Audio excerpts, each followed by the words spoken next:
How to lock an element on Wix.com. So hey guys, in today's video, I'm going to tell you how you can lock an element on Wix.com.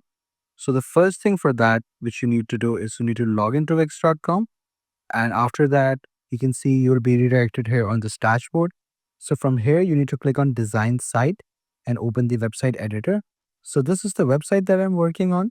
So in order to lock an element, by locking an element, you can't move the element to any site. It just stays there as it is. You can't cause any changes to it. So it just stays where it is. So locking an element depends from website to website, what kind of website that you're working on.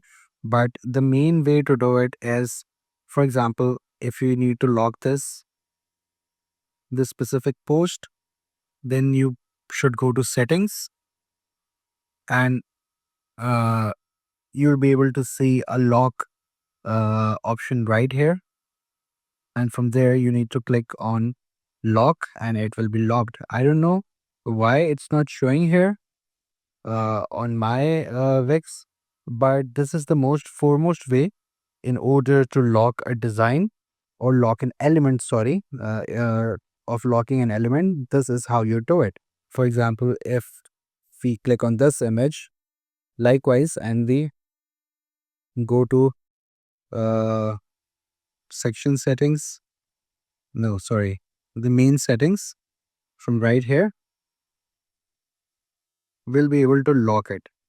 But I have no idea what's wrong with my Wix right now that I'm not getting that option. But I would like to say that this is the main way to do it. This is how you lock an element in Wix.com. So whatever element that you put, you can lock it just like that. Uh, so that's the way to do it. But there's another way that you can lock it if you are just like me and if you can't find the lock option. What you can do is you can double click or right click on the element that you want to lock, and you can just click on uh, pin to screen. So it is just going to block that element, and here you go. Now I can't move the element at all, no matter how much I want it. So that's how you do it. You can go back to pin settings and just remove the pin, click on unpin, and we'll be good to go. So that's another way of doing it.